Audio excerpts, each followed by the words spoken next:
Jayasuryan sir, നമ്മുടെ ശശി തരൂർ വിദേശ പര്യടനത്തിലാണ്. നമുക്കറിയാം ഇന്ത്യയുടെ ഓപ്പറേഷൻ സിന്ദൂർ, ഇന്ത്യ പാക് സംഘർഷം, ഇതിനെ കുറിച്ചൊക്കെ വിശദീകരിക്കുന്ന സംഘത്തെ നയിക്കുന്നത് ശശി തരൂരാണ്.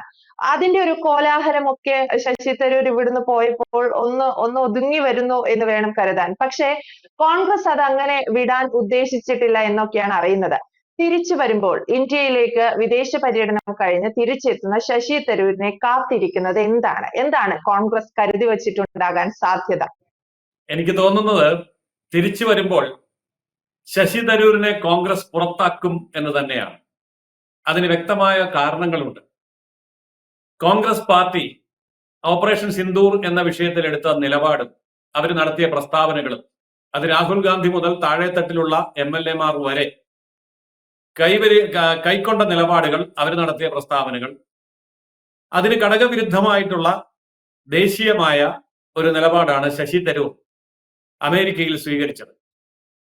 ശശി തരൂരിനെ വിദേശത്തേക്കുള്ള പ്രതിനിധി സംഘത്തിൽ ഉൾപ്പെടുത്തരുത് എന്ന് കോൺഗ്രസിന് നിർബന്ധമുണ്ടായിരുന്നു. അതുകൊണ്ട് ശശി തരൂർ ഇല്ലാത്ത ലിസ്റ്റ് കൊടുത്തു. പക്ഷെ ഗവൺമെന്റ് അംഗീകരിച്ചില്ല. ഗവൺമെന്റാണ് ശശി തരൂരിനെ ഉൾപ്പെടുത്തിയതും പരമപ്രധാനമായ അമേരിക്ക, ബ്രിട്ടൻ എന്നിവ ഉൾപ്പെടുന്ന രാജ്യങ്ങളിലേക്കുള്ള സംഘത്തിന്റെ തലവനായി നിയമിച്ചതും. വെറുമൊരു സംഘ അംഗം എന്നുള്ള നിലയില്ല, തലവൻ എന്നുള്ള നിലയില്ല.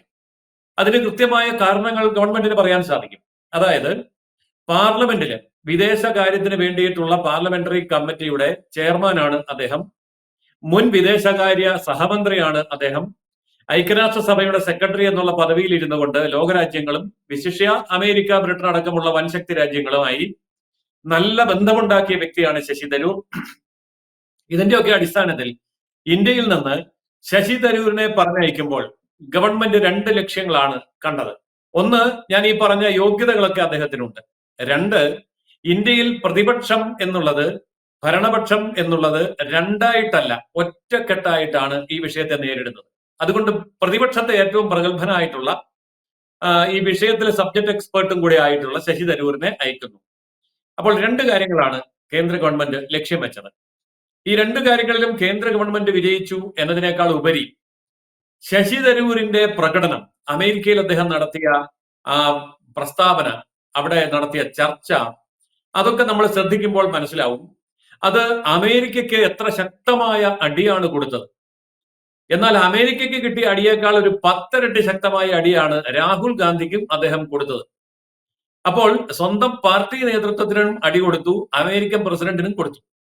അപ്പോൾ ഇത് കൊടുക്കാൻ യോഗ്യനായിട്ടുള്ള ഒരാളെ നരേന്ദ്രമോദി അയച്ചു എന്നുള്ളത് ഇരു കൂട്ടർക്കും അതിനേക്കാൾ വലിയ അടിയാണ്, അമേരിക്കയ്ക്കും അതുപോലെ തന്നെ കോൺഗ്രസ് പാർട്ടിക്കും. അദ്ദേഹം എന്തൊക്കെയാണ് അമേരിക്കയിൽ ചർച്ച ചെയ്ത വിഷയങ്ങൾ എന്ന് നമുക്ക് കൃത്യമായിട്ടൊന്ന് പരിശോധിക്കാം. ഒന്നാമത്, അദ്ദേഹം അമേരിക്കയിൽ സംസാരിച്ചു തുടങ്ങിയത് തന്നെ, ഞാൻ ഇന്ത്യയിലെ ഭരണകക്ഷി MP അല്ല, പ്രതിപക്ഷ MP ആണ്. എങ്കിൽ പോലും ഞങ്ങളെ സംബന്ധിച്ചിടത്തോളം ഇന്ത്യയുടെ വിശാലമായ രാജ്യ താല്പര്യത്തിൽ ഞങ്ങൾക്ക് ഭരണപക്ഷ പ്രതിപക്ഷ വ്യത്യാസമില്ല എന്നുള്ളതാണ് അദ്ദേഹത്തിന്റെ ആദ്യത്തെ അമേരിക്കയിലെ പ്രസ്താവന. ഇത് വളരെ വ്യക്തമായ ഒരു സന്ദേശമാണ് രാഹുൽ ഗാന്ധിക്ക് കൊടുത്തത്, പാകിസ്ഥാനും കൊടുത്തത്. അതായത് ഇന്ത്യ ഇക്കാര്യത്തിൽ ഒറ്റക്കെട്ടാണ്, ഭരണപക്ഷ പ്രതിപക്ഷ വ്യത്യാസമില്ല. രണ്ടാമത്തെ കാര്യം, അതിനേക്കാൾ മാരകവും ഭീകരവുമായ ഒരു വെളിപ്പെടുത്തലായിരുന്നു. അതായത് പഹൽഗാമിൽ പാകിസ്ഥാനിൽ നിന്ന് വന്ന ഭീകരർ നടത്തിയ കൊലയ്ക്ക് കാരണം നാഷണാലിറ്റിയോ മറ്റെന്തെങ്കിലുമോ അല്ല, മതം മാത്രമാണ്. അതുകൊണ്ട് മതം ചോദിച്ചിട്ടാണ് അവിടെ അവർ കൊല നടത്തിയത്. കലിമ ചൊല്ലിച്ചിട്ടാണ് അവർ അവിടെ കൊല നടത്തിയത്. ഇത് അദ്ദേഹം വ്യക്തമായി പറഞ്ഞു. അപ്പൊ കലിമ ചൊല്ലാൻ അറിയാമായിരുന്ന ഒരു ഹിന്ദു പ്രൊഫസർ, അദ്ദേഹം കലിമ ചൊല്ലിയപ്പോൾ അദ്ദേഹം മുസ്ലിമാണെന്ന് ഓർത്ത് വിട്ടയക്കപ്പെട്ടു എന്നുള്ള കാര്യവും ശശി തരൂർ എടുത്തു പറഞ്ഞു. അപ്പൊ ഇതൊക്കെ കോൺഗ്രസ് പാർട്ടിയുടെ നിലപാടിന് ഘടകവിരുദ്ധമാണ്. കോൺഗ്രസ് പാർട്ടി എന്താ പറഞ്ഞത്? അവിടെ മതം ചോദിച്ചിട്ടില്ല. കോൺഗ്രസ് പാർട്ടിയുടെ പല മന്ത്രിമാരും പല MLA മാരും MP മാരും മതമൊന്നും ചോദിച്ചിട്ടില്ല. അങ്ങനെയൊക്കെ പറയുന്നത് വെറുതെയാണ്. അങ്ങനെ മതം ചോദിച്ചിട്ട് കൊല്ലാൻ മാത്രം സമയമൊക്കെ കിട്ടുമോ എന്നൊക്കെ ചോദിച്ച് അതിനെ ആക്ഷേപിക്കുകയും അവഹേളിക്കുകയുമാണ് കോൺഗ്രസ് പാർട്ടിയുടെ ഉത്തരവാദപ്പെട്ട നേതാക്കന്മാര് ഇന്ത്യയിൽ ചെയ്തത്. അപ്പോൾ അങ്ങനെയല്ല, വ്യക്തമായ തെളിവോടുകൂടി ശശി തരൂർ തന്നെ പ്രസ്താവിക്കുമ്പോൾ അടി കിട്ടുന്നത് കോൺഗ്രസിനാണ്. ഇനി ഐക്യരാഷ്ട്രസഭയ്ക്കെതിരെയും അദ്ദേഹം ആഞ്ഞടിച്ചു. TRF എന്ന് പറയുന്ന ഈ ഭീകര സംഘടന, ആ ഭീകര സംഘടനയ്ക്ക് എല്ലാവിധത്തിലുള്ള പിന്തുണയും കൊടുത്ത് സംസാരിച്ചതും പ്രവർത്തിച്ചതും ചൈനയാണ് എന്ന് പറഞ്ഞുകൊണ്ട് ചൈനയുടെ പങ്ക് അദ്ദേഹം വ്യക്തമാക്കുന്നുണ്ട്. അതായത് ഐക്യരാഷ്ട്രസഭയിൽ TRFനെ പ്രതിരോധിച്ചുകൊണ്ടുള്ള അല്ലെങ്കിൽ അപലപിച്ചുകൊണ്ടുള്ള ഒരു പ്രമേയം കൊണ്ടുവന്ന സമയത്ത് ആ പേര് എടുത്തു മാറ്റണം എന്നുള്ള കാര്യത്തിൽ ചൈന നിർബന്ധം പിടിച്ചു, പാകിസ്ഥാന് നിർബന്ധം പിടിച്ചു. ഈ വിഷയത്തിൽ ഐക്യരാഷ്ട്രസഭ ചൈനയ്ക്ക് വഴങ്ങുന്ന കാഴ്ചയാണ് കണ്ടത്. എന്ന് പറഞ്ഞാൽ ഐക്യരാഷ്ട്രസഭയ്ക്ക് വലിയ പ്രാധാന്യമൊന്നുമില്ല, വലിയ പവർ ഒന്നുമില്ല എന്ന് അവിടെ ഐക്യരാഷ്ട്രസഭയുടെ തന്നെ മുൻ സെക്രട്ടറി ആയിട്ടുള്ള ശശി തരൂർ പറയുമ്പോൾ ഐക്യരാഷ്ട്രസഭയുടെ നിലനിൽപ്പിനെയും അതിന്റെ കരുത്തിനെയും അദ്ദേഹം അവിടെ വെച്ച് തന്നെ ചോദ്യം ചെയ്തു. ഇനി അടുത്തതാണ് അതിനേക്കാൾ മാരകമായിട്ടുള്ള അടി. ട്രംപ് ലോകം മുഴുവൻ പറന്നു നടന്ന് പാഞ്ഞു നടന്ന് പറഞ്ഞു, ഞാനാണ് മധ്യസ്ഥത വഹിച്ചത്, ഞാനാണ് സമാധാനം ഉണ്ടാക്കിയത് എന്നെല്ലാം അദ്ദേഹം പറഞ്ഞുകൊണ്ടേയിരുന്നു. ആ ട്രംപിന്റെ രാജ്യത്ത് ചെന്ന് ആ ട്രംപിന്റെ ആൾക്കാരെ മുന്നിൽ നിരത്തി ഇരുത്തിയിട്ട് ശശി തരൂരാണ് പറയുന്നത്, BJP അല്ല, കോൺഗ്രസിന്റെ ശശി തരൂരാണ് പറയുന്നത്, ഇവിടെ ഒരു അമേരിക്ക ഇടപെട്ടിട്ടില്ല, ഒരു ട്രംപും ഇല്ല, ഇവിടെ ഇടപെട്ടത് പാകിസ്ഥാന്റെ പട്ടാള മേധാവികളാണ്, വെടിനിർത്തൽ ആവശ്യമാണ് എന്ന് പറഞ്ഞ് ഇന്ത്യയോട് അപേക്ഷിച്ചത് പാകിസ്ഥാന്റെ സൈനിക നീക്കത്തിന്റെ ചുമതലയുള്ള ഉദ്യോഗസ്ഥനാണ്. ഇന്ത്യയുടെ സൈനിക നീക്കങ്ങൾക്ക് ചുമതലപ്പെട്ട ഉദ്യോഗസ്ഥനോടാണ് വെടിനിർത്തൽ വേണമെന്നുള്ള അപേക്ഷ വെക്കുന്നത്. എന്ന് പറഞ്ഞാൽ ഞങ്ങൾക്ക് പിടിച്ചു നിൽക്കാൻ വയ്യ, ഞങ്ങൾ ഇതാ കീഴടങ്ങുന്നു എന്ന് പറയുന്നതിന് തുല്യമാണ് വെടിനിർത്തൽ അനുവദിക്കണം എന്ന് അപേക്ഷിക്കുന്നത്. അപ്പോൾ ആ അപേക്ഷ മുന്നോട്ട് വെച്ചത് അമേരിക്ക അല്ല എന്ന് ശശി തരൂർ അവിടെ വ്യക്തമാക്കുകയാണ്. ഇവിടെ അമേരിക്കയ്ക്ക് കിട്ടിയ അടിയേക്കാൾ ഉപരി കിട്ടിയ അടി കോൺഗ്രസിനാണ്. കാരണം കോൺഗ്രസ് ഇവിടെ എന്തുകൊണ്ടാണ് പറഞ്ഞത്? അവർ പറഞ്ഞത് പ്രചരിപ്പിച്ചുകൊണ്ടിരുന്നത് എന്താണ്? അമേരിക്ക ഇടപെട്ട ഒരു വെടിനിർത്തൽ ഉണ്ടാക്കിയത് കൊണ്ട് ഇന്ത്യ രക്ഷപ്പെട്ടു എന്നുള്ള പ്രസ്താവനകളാണ് കോൺഗ്രസ് നേതാക്കന്മാർ നടത്തിയത്. ആ കോൺഗ്രസിന്റെ 4 തവണ വിജയിച്ച MP ആയിട്ടുള്ള മുൻ കേന്ദ്രമന്ത്രി ആയിട്ടുള്ള ഇപ്പോഴും കോൺഗ്രസ് നേതാവായി തുടരുന്ന ശശി തരൂർ പറയുന്നു, ഇവിടെ അമേരിക്ക തന്ന ഔദാര്യമല്ല ഇത് പാകിസ്ഥാന്റെ അപേക്ഷ ഇന്ത്യ അംഗീകരിച്ചു എന്ന് മാത്രമേ ഉള്ളൂ. അമേരിക്കക്കെതിരെ യാതൊരു മധ്യസ്ഥ സ്ഥാനവും ഇല്ല. ഇത് അമേരിക്കയിൽ ചെന്ന് കൃത്യമായിട്ടാണ് പറഞ്ഞത്. അതേപോലെ തന്നെ മറ്റൊരു കാര്യം പറഞ്ഞത്, ഇന്ത്യ അതിർത്തി ലംഘിച്ചില്ല. ഇന്ത്യയിൽ ഇരുന്നുകൊണ്ടാണ് പാകിസ്ഥാന്റെ കറാച്ചി മുതൽ ചൈന വരെയുള്ള ഭാഗം ചുട്ടുപൊട്ടിച്ച് തകർത്ത് തവിട് പൊടിയാക്കിയത്. ആണവ കേന്ദ്രത്തിന്റെ അടപ്പ് വരെ ഊരാൻ നമുക്ക് പറ്റിയെന്നുള്ളത് ലോകം മനസ്സിലാക്കിയ കാര്യമാണല്ലോ. അപ്പോൾ ഇതൊക്കെ അദ്ദേഹം പറയുമ്പോൾ അദ്ദേഹം എടുത്തു പറഞ്ഞ ഒരു കാര്യമുണ്ട്. ഡാനി പേൾ എന്ന് പറയുന്ന ഒരു അമേരിക്കൻ പത്രപ്രവർത്തകൻ കറാച്ചിയിൽ വെച്ച് കഴുത്തറുത്ത് കൊല്ലപ്പെടുന്നുണ്ട്. ഭീകരവാദികളാണ് അത് ചെയ്തത്. എന്നിട്ട് ഈ ഡാനി പേളിന്റെ പേരെടുത്ത് പറഞ്ഞുകൊണ്ട് ശശി തരൂർ പറയുന്നു, ഡാനി പേളിന്റെ കാര്യത്തിൽ നിങ്ങളും ഇതൊക്കെ അനുഭവിച്ചതാണല്ലോ, ഇരകളാണല്ലോ, ഭീകരവാദത്തിന്റെ ഇരകളാണല്ലോ എന്ന്. അതായത് അമേരിക്കയും ഇന്ത്യയും ഒരുപോലെ പാകിസ്ഥാൻ ഭീകരവാദത്തിന്റെ ഇരകളാണ് എന്ന് തെളിവ് സഹിതം, ആളിന്റെ പേര് സഹിതം, സംഭവം സഹിതം എടുത്ത് ഓർമ്മിപ്പിക്കാനുള്ള ആർജവം അദ്ദേഹത്തിന് ഉണ്ടായി എന്നുള്ളതാണ് മറ്റൊരു കാര്യം.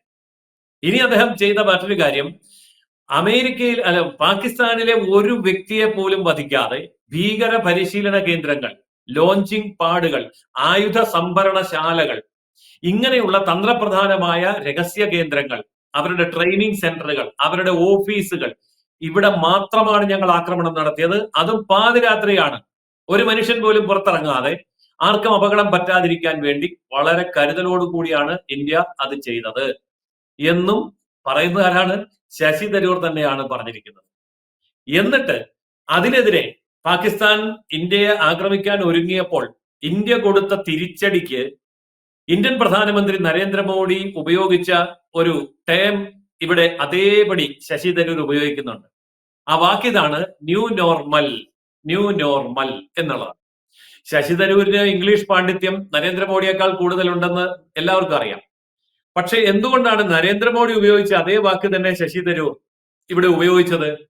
അതായത് അന്താരാഷ്ട്ര രംഗത്ത് ഇന്ത്യയുടെ നയം മാറ്റി എഴുതുകയാണ് ന്യൂ നോർമൽ എന്ന് പറയുന്ന ആ ഒരു ടേം ഉപയോഗിച്ചതിലൂടെ പ്രധാനമന്ത്രി നരേന്ദ്രമോദി ചെയ്തത്.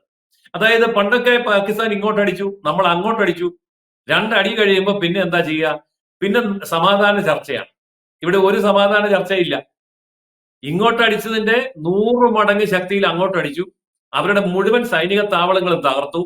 അവരുടെ എയർഫോഴ്സിന്റെ മുഴുവൻ വിമാനത്താവളങ്ങളുടെ റൺവേയും കിണർ പോലെ കുഴിച്ചു മാന്തി കളഞ്ഞു. അവരുടെ ആയുധ സംഭരണശാലകൾ മുഴുവൻ തകർത്തു. അവരുടെ റഡാർ സംവിധാനം തകർത്തു. അവരുടെ വ്യോമ പ്രതിരോധ സംവിധാനങ്ങൾ അപ്പാടെ തകർത്ത് പൊളിച്ചു കളഞ്ഞു. അതിനുവേണ്ടി ചെയ്ത നമ്മുടെ പരാക്രമങ്ങളിൽ സാങ്കേതിക മികവിൽ ചൈനയെ നമ്മൾ കടത്തിവെട്ടി. കാരണം എന്താ? ചൈനയുടെ ഉപകരണങ്ങളാണല്ലോ പാകിസ്ഥാൻ ഉപയോഗിച്ചുകൊണ്ടിരുന്നത്. ശരിക്കും പറഞ്ഞാൽ ഇതൊരു ഇന്ത്യ ചൈന യുദ്ധമായിരുന്നു. അപ്പോൾ ഈ കാര്യങ്ങളൊക്കെ അദ്ദേഹം വളരെ വ്യക്തമായി വിശദീകരിച്ചതിന് ശേഷം ന്യൂ നോർമൽ എന്നുള്ള വാക്കുകൂടി ഉപയോഗിച്ചതോടെ അവിടെ പ്രധാനമന്ത്രി എടുത്തിരിക്കുന്ന സ്റ്റെപ്പിന് കോൺഗ്രസ് പാർട്ടി അല്ലെങ്കിൽ ഇന്ത്യ മഹാരാജ്യം അതിശക്തമായ പിന്തുണ കൊടുക്കുന്നു, ഒറ്റക്കെട്ടായി അദ്ദേഹത്തോടൊപ്പം ഉറച്ചു നിൽക്കുന്നു എന്നുള്ള പ്രഖ്യാപനമാണ് ഉണ്ടായത്. ഇവിടെ മുഖം നഷ്ടപ്പെട്ടിരിക്കുന്നത് പാകിസ്ഥാനേക്കാൾ ചൈനയേക്കാൾ ഏറെ കോൺഗ്രസ് പാർട്ടിക്കാണ്. എന്നാൽ അദ്ദേഹം കോൺഗ്രസ് പാർട്ടിയോടുള്ള വിരോധം തീർക്കാൻ വേണ്ടി ശത്രുതാപരമായിട്ടുള്ള എന്തെങ്കിലും പറഞ്ഞിട്ടുണ്ടോ? ഇല്ല. ഈ രാജ്യം ലോകത്തിന്റെ വിവിധ ഭാഗങ്ങളിലേക്ക് അയച്ച 7 പ്രതിനിധി സംഘങ്ങൾക്കും കേന്ദ്ര ഗവൺമെന്റ് കൊടുത്ത ബ്രീഫിംഗ് നിർദ്ദേശങ്ങൾ അതേപടി അവതരിപ്പിക്കുക മാത്രമാണ് ശശി തരൂർ അവിടെ ചെയ്തത്. അപ്പോൾ ആ കാര്യത്തിൽ അദ്ദേഹം ഇന്ത്യ ഗവൺമെന്റിന്റെ വികാരത്തോടും ഇന്ത്യയിലെ 140 കോടി ജനങ്ങളുടെ വികാരത്തോടും ഒപ്പം നിൽക്കുന്നതിൽ വിജയിച്ചു എന്നുള്ളതിനേക്കാൾ ഉപരി കോൺഗ്രസ് പാർട്ടി എന്താണ് പരിഗണിക്കുന്നത്? കോൺഗ്രസ് ഉദ്ദേശിച്ച കാര്യം നടന്നില്ല എന്നുള്ളതാണ്. ഇവിടുന്ന് പോകുമ്പോൾ രാഹുൽ ഗാന്ധി പുറകോട്ട് വിളിച്ചു നിർത്തി ഒരു കാര്യം കൂടി ശശി തരൂരിനോട് പറഞ്ഞിട്ടാ വിട്ടത്. അത് ശശി തരൂരിനെ അറിയാവുന്നതുകൊണ്ടാ. എന്താ പറഞ്ഞിട്ട് വിട്ടത്? അതായത് വിദേശത്തേക്ക് പോകുന്ന എല്ലാ കോൺഗ്രസ് പ്രതിനിധികളും ഒരേ സ്വരത്തിൽ സംസാരിക്കണം, ഒരുപോലെ ആയിരിക്കണം പ്രതികരിക്കേണ്ടതെന്ന് പറഞ്ഞു. ഓക്കെ എന്നും പറഞ്ഞ് തലകുലുക്കി പോയതാണ് ശശി തരൂർ. എന്നിട്ട് വളരെ ഭംഗിയായിട്ട് കാര്യങ്ങൾ അവതരിപ്പിച്ചു. ബാക്കിയുള്ള സംഘാംഗങ്ങൾ എന്ത് അവതരിപ്പിച്ചു എന്നുള്ളത് പിറകെ വരാനിരിക്കുന്നേ ഉള്ളൂ. എന്തായാലും ഒരു കാര്യം ഉറപ്പാണ്, ആ അമേരിക്കയിൽ പോയിട്ട് അല്ലെങ്കിൽ ബ്രിട്ടനിൽ പോയിട്ട് തിരിച്ചു വരുന്ന ശശി തരൂർ സ്വാഗതം ചെയ്യപ്പെടുകയില്ല എന്നുള്ളതിന്റെ തെളിവ് ഇപ്പോൾ തന്നെ രംഗത്ത് വന്നിട്ടുണ്ട്. അതിതാണ്. ഇതിപ്പോൾ അമേരിക്കയിലേക്ക് പോയത് രാഹുൽ ഗാന്ധിയോ മല്ലികാർജുന ഖാർഗെയോ അല്ലെങ്കിൽ അതുപോലെയുള്ള മറ്റാരെങ്കിലും ആയിരുന്നു എന്നിരിക്കട്ടെ, നമ്മുടെ ഉണ്ണിത്താനോ അങ്ങനെ കേരളത്തിൽ നിന്നുള്ള ഏതെങ്കിലും ഒരു MP ഒക്കെയാണ് പോയിരുന്നെങ്കിൽ ഇവിടെ എന്തുമാത്രം തള്ളിമറിക്കുമായിരുന്നു. ഞങ്ങളുടെ MP അമേരിക്കയിൽ പോയി തകർത്തു, പൊടിച്ചു, അങ്ങനെ പറഞ്ഞു, ഇങ്ങനെ പറഞ്ഞു. ഇവിടെ മിണ്ടുന്നില്ലല്ലോ. ശശി തരൂർ എന്തു പറഞ്ഞു എന്നുള്ളത് മിണ്ടുന്നില്ലല്ലോ. അർത്ഥഗർഭമാണ് ഈ മൗനം. എന്ന് പറഞ്ഞാൽ അവിടെ പോയി പാകിസ്ഥാന്റെയും ചൈനയുടെയും ഭീകരവാദികളുടെയും മുഖം തകർത്ത് നാമാവശേഷമാക്കി വലിച്ചു കീറി പൊട്ടിച്ചിട്ടാണ് അദ്ദേഹം വരുന്നതെങ്കിൽ അതിനേക്കാൾ മാരകമായ പ്രഹരം കൊടുത്തത് കോൺഗ്രസ് പാർട്ടിക്കും രാഹുൽ ഗാന്ധിക്കുമാണ്. അതുകൊണ്ട് തിരിച്ചു വരുന്ന വിജയശ്രീലാളിതനായി തിരിച്ചു വരുന്ന ശശി തരൂരിനെ ഉൾക്കൊള്ളാൻ കോൺഗ്രസ് പാർട്ടി തയ്യാറാകുമെന്ന് എനിക്ക് തോന്നുന്നില്ല. മിക്കവാറും കോൺഗ്രസ് പാർട്ടിയിൽ നിന്ന് അച്ചടക്ക നടപടിയെടുത്ത് പുറത്താക്കാനുള്ള സാധ്യതയാണ് കാണുന്നത്. കാരണം കോൺഗ്രസ് പാർട്ടിയുടെയും രാഹുൽ ഗാന്ധിയുടെയും മനസ്സിലിരിപ്പും കയ്യിലിരിപ്പും അത്ര വലിയ വിവരക്കേട് തന്നെയാണ്. എന്തായാലും ജയസൂര്യൻ സാർ സൂചിപ്പിച്ചതുപോലെ തിരിച്ചു വരുന്ന ശശി തരൂരിനെ കാത്ത് എന്താണ് കോൺഗ്രസിൽ വച്ചിട്ടുള്ളത് എന്നുള്ളത് വരും ദിവസങ്ങളിൽ അറിയാൻ സാധിക്കും.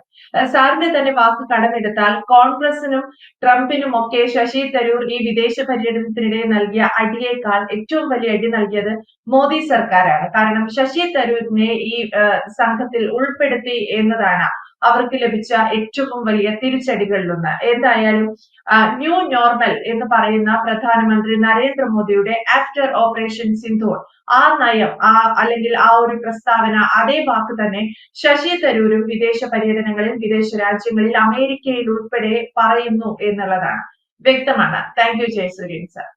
കൂടുതൽ വാർത്തകളും വിശേഷങ്ങളും നിങ്ങളിലേക്ക് എത്താൻ ABC മലയാളം സബ്സ്ക്രൈബ് ചെയ്യുക, ബെൽ ബട്ടണും അമർത്തുക.